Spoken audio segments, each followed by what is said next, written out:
Goal!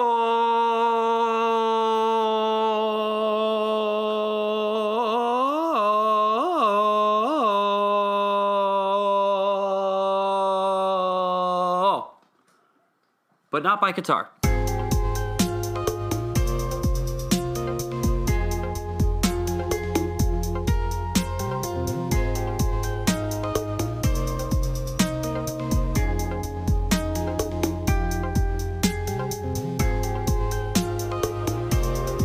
Welcome to the Impossible Podcast. We are getting things going on the Impossible front. Twitch.tv/eimpossible. We actually streamed this and recorded this on Twitch itself. So if you want to see these podcast episodes live and you want to type in some comments, we'll shout you out on the episode. And you will get a special shout out when you're there. And you'll hear it on the podcast and on Spotify and Apple Podcasts, which if you are not subscribed on Spotify and Apple Podcasts, please do so. I would very much appreciate you and your support in my podcast endeavors and my content endeavors. I want to also let you know that we did a very small launch of Impossible merch on streamlabs.com/eimpossible/merch. Once again, that's streamlabs.com/eimpossible/merch. They're just stickers on there for right now. I think we'll design some more a little bit later on, but for right now, we just got stickers. One of my personal favorite things that I have on there is my Be Good to Yourself Along the Way sticker. So we have that on there as well. So I'd very much appreciate you picking up a sticker, spreading the good Impossible message, and hopefully getting the promotion out there for this podcast. So I'd appreciate you doing so. Like I said, we streamed this episode and we actually live recorded it on Twitch itself. So if you want to join in on the podcast on Twitch, it's going to be twitch.tv/eimpossible. We did our live recording there, and we're planning on taking the audio from that stream and putting it on Spotify and Apple Podcasts. And that's the way that we're going to run, if not all episodes of Impossible, most episodes of Impossible. But this one was very, very exciting because I got to have my friend from California, Mikalia Wood, on the podcast for this week. It was very, very exciting, and it was very good to catch up with her. And she's a diehard football fan, European football, I should clarify. I'm going to say European football, but we talked about that a little bit later on in the podcast too. But we were able to catch up. We were able to talk FIFA World Cup from this year from Qatar. So, without further ado, let's get into the conversation about the 2022 FIFA World Cup in Qatar with Mikalia Wood.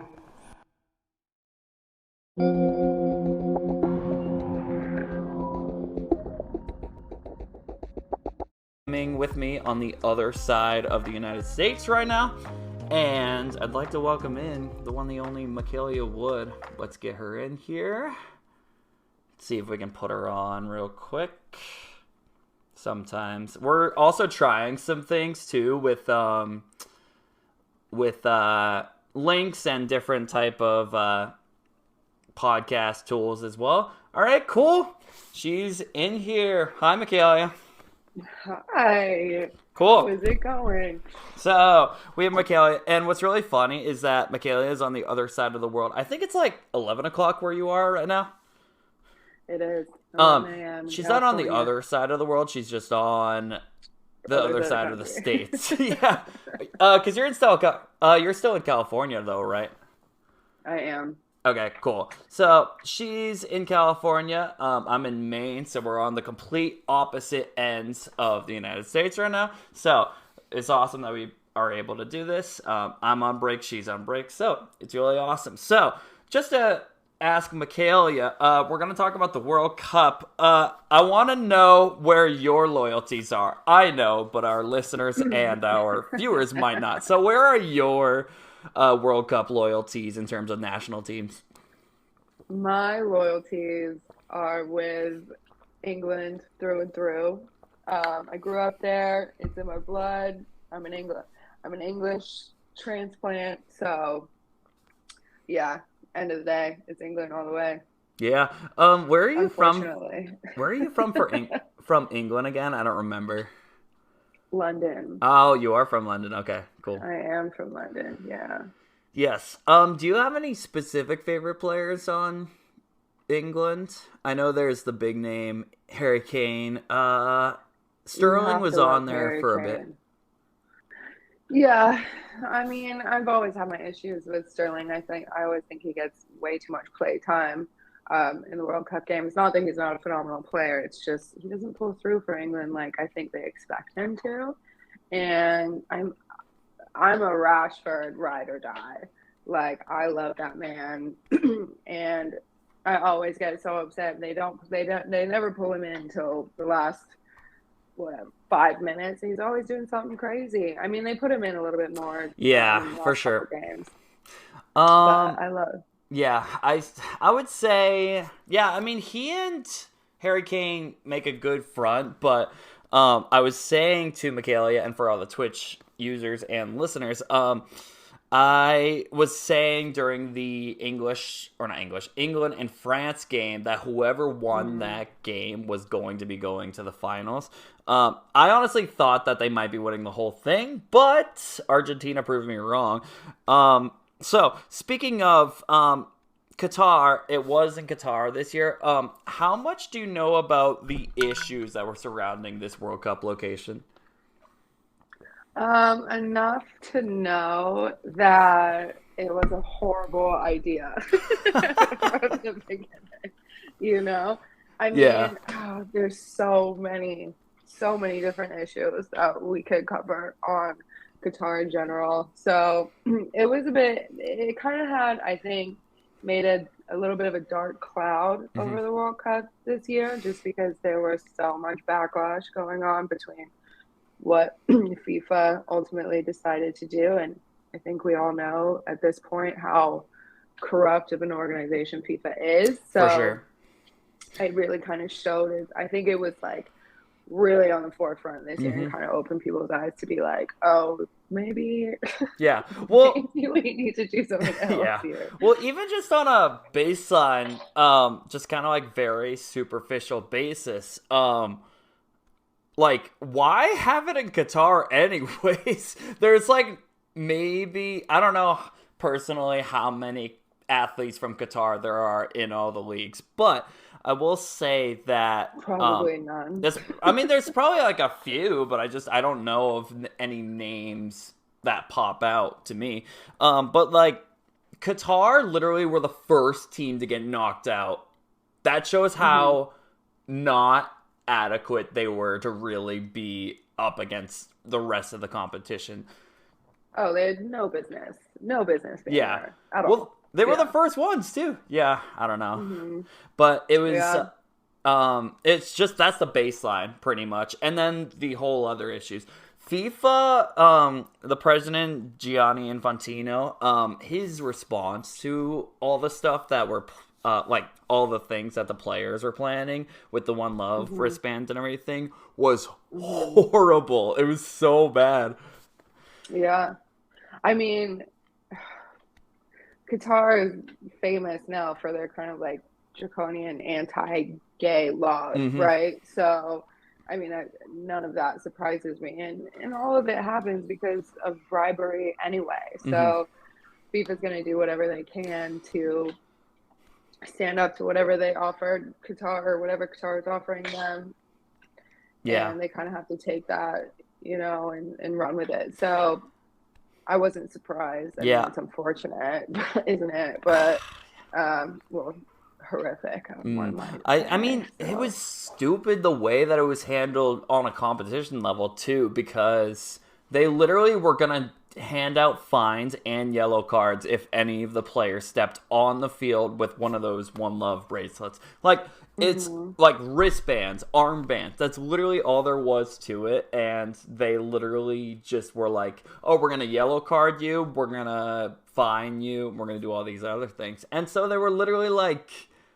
And so because of that they went and just ditched the armbands because I think Harry Kane was actually planning on doing a few England players I think were planning on wearing those armbands as well. But they weren't able to do it because they're like, we're not willing to risk the competitive disadvantage because of this. How does that make sense at all? Like, you can't put your political beliefs into the game itself, but that seemed to be kind of what was happening. Yeah, it very much seemed that, which is very dumb. So that was only one of the issues. and then the other issues were, I mean, they banned alcohol in the stadiums and everything, which I kind of get that one, because I feel like a lot of people could have gotten carried away with that.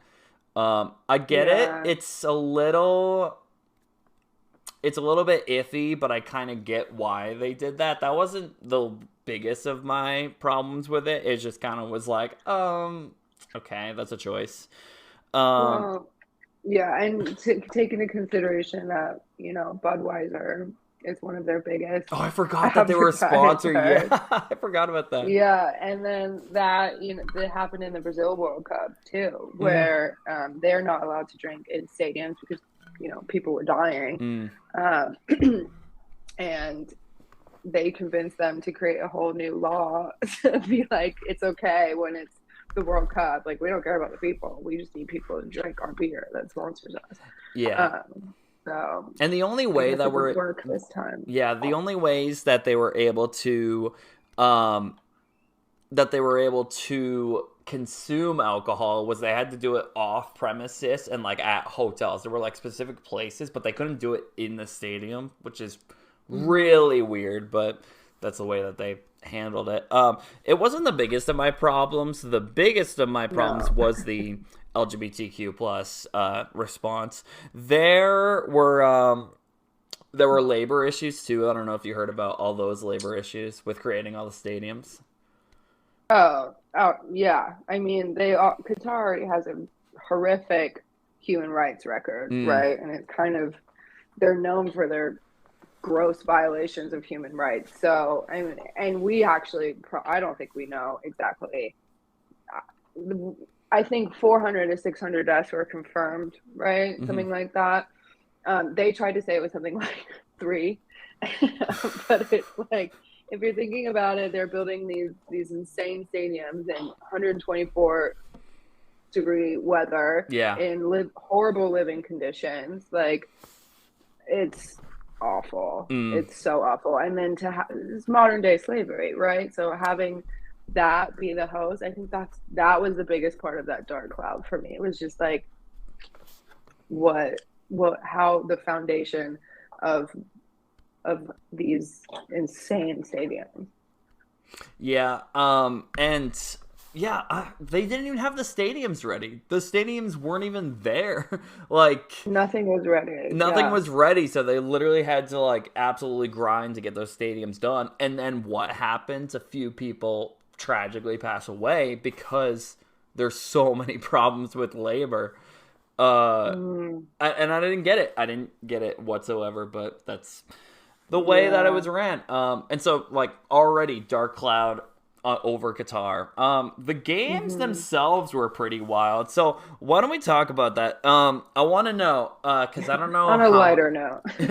Because I want to know, there were a lot of big surprises in the tournament, and I don't remember how closely you were watching, like, the whole span of the tournament, but what were your biggest surprises of the tournament in terms of, like, the games and the results of those games? I mean, there were so many. There were a lot. This World Cup was like, it was pretty epic. I think it was wild how many teams ended in PKs in the quarters and the semis. And obviously the final, and it's just like, and then the best was Morocco. Right? Oh my gosh, so Morocco, yeah. Morocco beating Spain in PKs, that was and crazy. Then kicking out Portugal.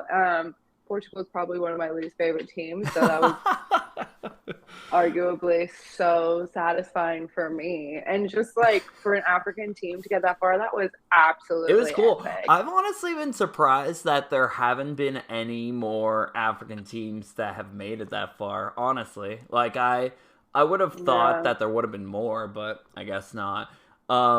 Well, there were five, and I know that all five of them won at least one game, which I don't think has ever happened before. Ghana was great to watch. I was gonna say Ghana So entertaining. put up a fight for a little bit there. I don't Mhm. remember if they made it to the round. I don't think they made it to the round of 16 or not. No, but I don't think they qualified. But that was the thing everywhere. Like, there were a lot of fights to get into the round of 16.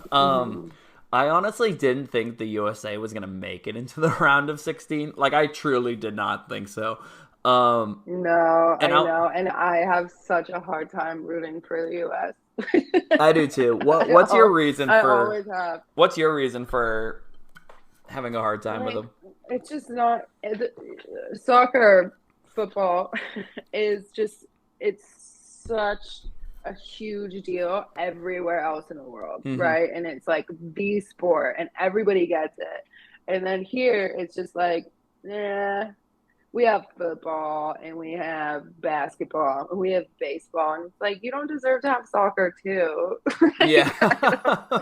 I mean, I will say, don't be greedy. Yeah, there is a lot of... I think it does get swept under the rug quite a bit in terms of, like, the landscape of all the sports. And then you have the whole argument of, it's soccer, not football, which, like, if we're going to be real with you... Why? I'm an American football fan, and they don't use their feet besides for kicking, which is, like, 1/6 of the game. And then the other... Like, they just want to be different. I know.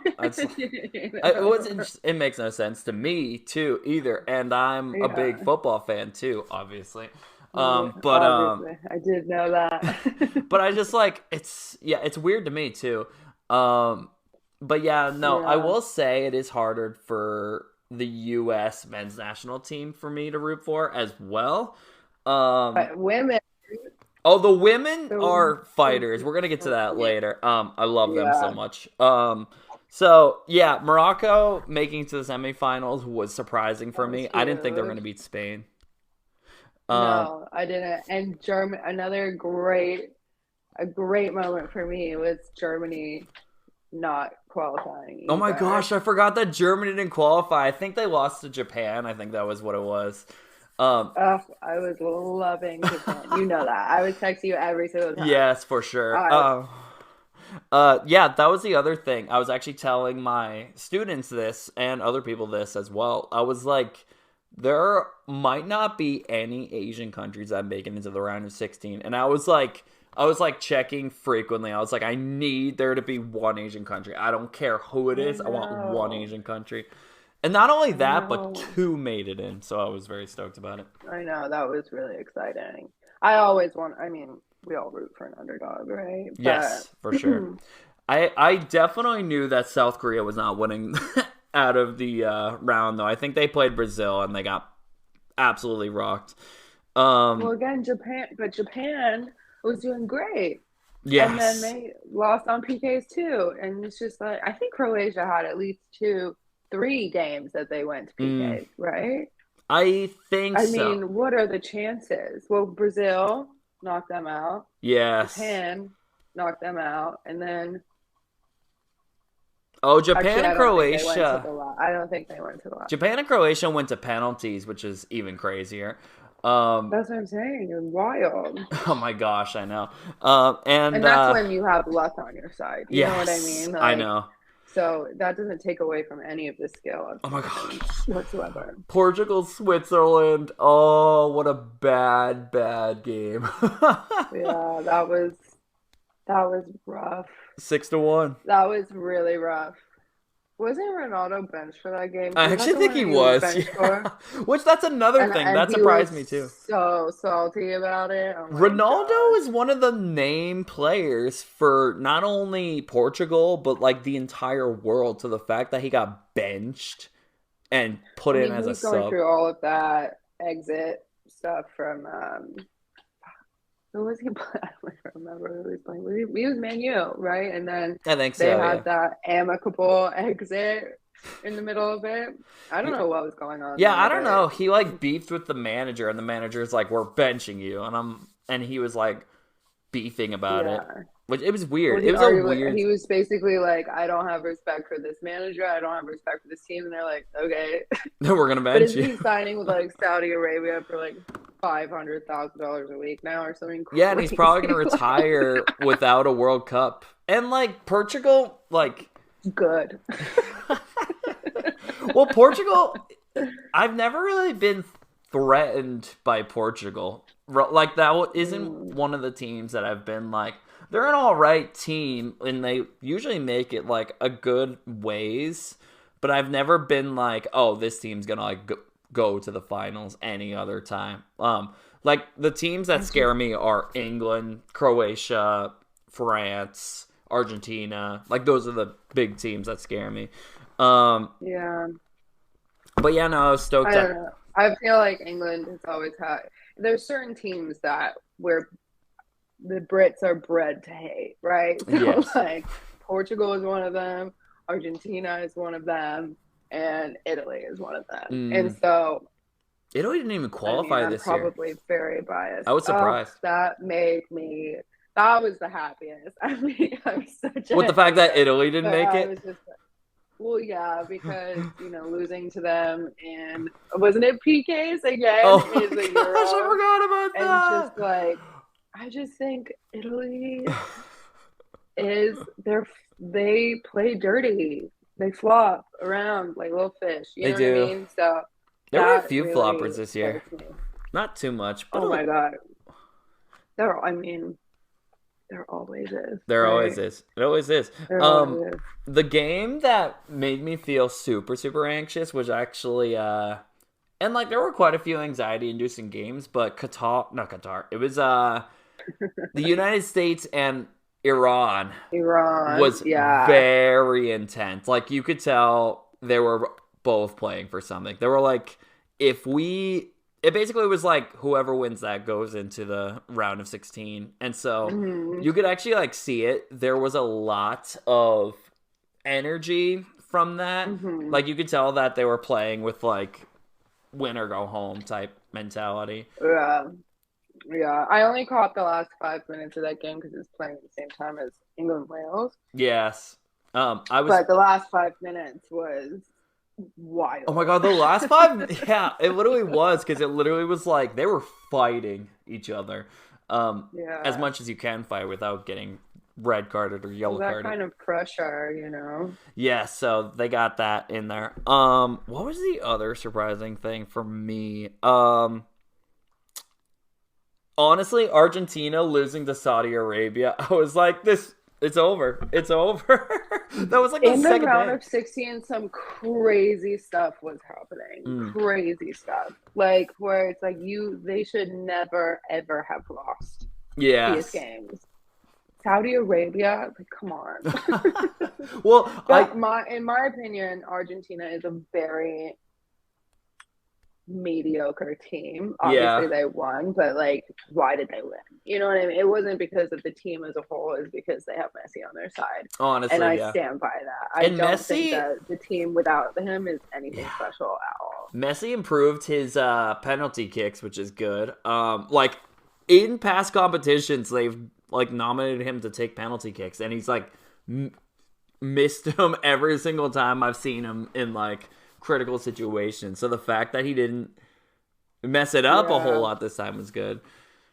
I mean, he's just phenomenal. He is a very good player, yes. Which is weird because Mbappe and Messi are on the same team and they played each other during the final. I know. I always thought that's got to be so weird. One, that player. Yes. Like how they play. That has to be an advantage to play against them, right? But then you have to like switch back and forth and be like, okay, now we're on the same team again. Yeah, that's weird. I literally was like thinking, because a lot of these players on different countries' national teams play with each other in their respective leagues too. So it's like it's interesting. I know, it's wild. And because Brazil's Neymar even plays on that front line too. For I think it's Paris Saint-Germain. Which by the way, that seems like the most stacked team in history, and they probably win like every single championship in history. I haven't checked, but yeah. Wait, PSG, right? What was that? PSG. Yes, it's PSG. Yeah. Who are also sponsored by Qatar Are they Airways. actually? Yeah. Which is That's interesting. weird. Maybe But, that was why they put it in there that I time don't around. know. Something's going on. I don't know. It was weird. But like usually it's hosted by a nation that makes it into the World Cup pretty much every single time that it rolls around. So the fact that they put it in Qatar is weird this year. Yeah. I mean, it's not. It's not weird at all. It's so corrupt. It's so full of bribery that it's like it makes sense. But I mean, Yeah. the same thing with Russia in 2018. You know what I mean? Like Russia, really? Yeah. And they banned them this past year because of Suspicious. the whole Ukraine situation. Yeah, I know. Wild. Didn't Yeah. they play last World Cup or was it the Euro? Maybe it was the Euros. As US, they had to play as like not Russia. It was like USSR or something like that. Oh yeah, I think they Because of everything going on. I Yeah. think so. That might have been Olympics. I think. Oh my gosh! During the Olympics, Oh, it they was have to the do. Olympics. You're Yeah, they right. have to You're do right. You're Russian right. You're right. Olympic Committee because they technically can't do Russia. That's what it was. That's weird. Yeah. It's weird. That's crazy. That's such a loophole that I never understand in any I capacity. know. I Oh know. man, Wild. that's really funny. But so speaking of, let's talk about the next World Cup. Mm. Not the next men's World Cup, but I think the women's World Cup is coming this next summer, which is very exciting. Um, where do your Yeah. loyalties lie for that? Are you looking at does I mean, England's I'm anytime England's pretty good, is I England pretty think. good? I can't lie and say that I follow it as closely, which Mm. is unfortunate because they are so good and it's just like it's just always been that way, isn't it? It's like women's World Cup, but it's I think it's getting more traction now, That's how a lot of especially women's sports here are. because the U.S. they're always so Well, good. that's the thing. The Um, U.S. women's national team is kind of a force to be reckoned with. They always make a mhm, presence, and yet they are kind of looked down upon frequently. Women's sports is in general like, and I I see it know. now. ESPN, a lot of news reporting sources are trying their best to log and document a bunch of women's sports highlights like Mhm. the WNBA, women's soccer, and so on and so forth. And you still got a bunch of misogynistic and I might get some Mhm. heat for that, but it's what it is. Like It is. misogynistic, kind of just You're gross not wrong. comments from men, just being like, women's sports suck, they're not great, hmm and just like making They're gross comments like subpar. that. Yeah. Yeah. So I it's would love to put the women's team against the men's team. oh I my genuinely god, think they would kick their I would ass. pay for that scrimmage so Oh hard. my god. I mean, and I think that might make people think a little bit differently. I wonder if it's because, like we said, America has football and baseball and basketball, which are dominated by men, and women have always had soccer. That's one of the only sports I feel like when you're younger kind of played on equal Yeah, grounds.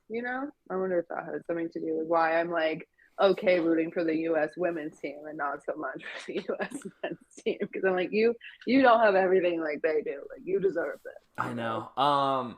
And I think they made it to the final last time that they were in the World Cup. There was one year, I think it was in 2000. Oh, I'm trying to remember. There were two. I'm trying to remember. There was one World Cup where I think they played South Korea in the final, and it was the worst thing I've ever seen They in my scored entire the life. own goal in the 90th minute.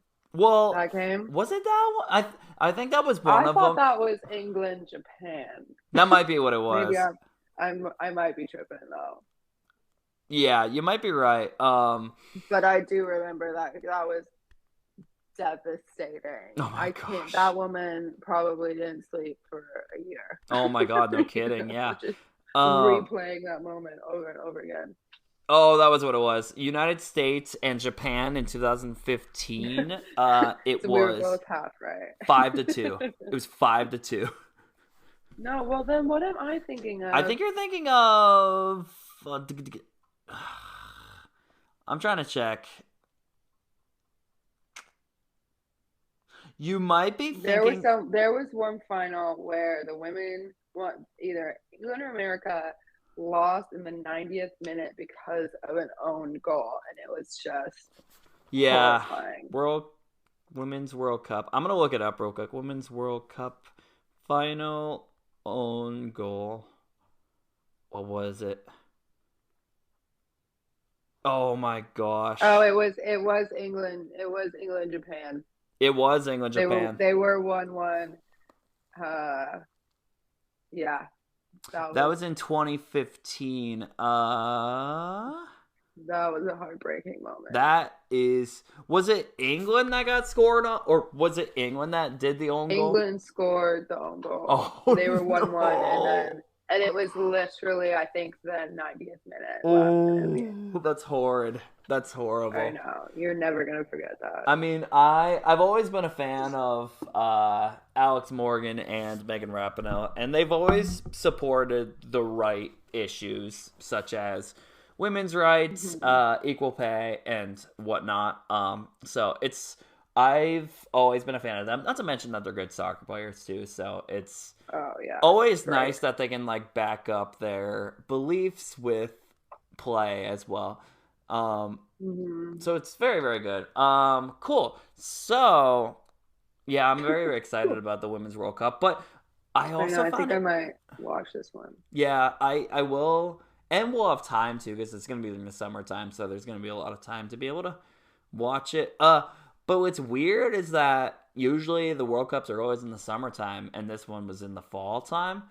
I mean, that's another thing. It's like it's always been in the summer. It's always, and it's like you're still picking a country that can't even host it in the summer. Like people would die. Yeah, like, no, it literally, they had to host it in the fall, because of heat waves. And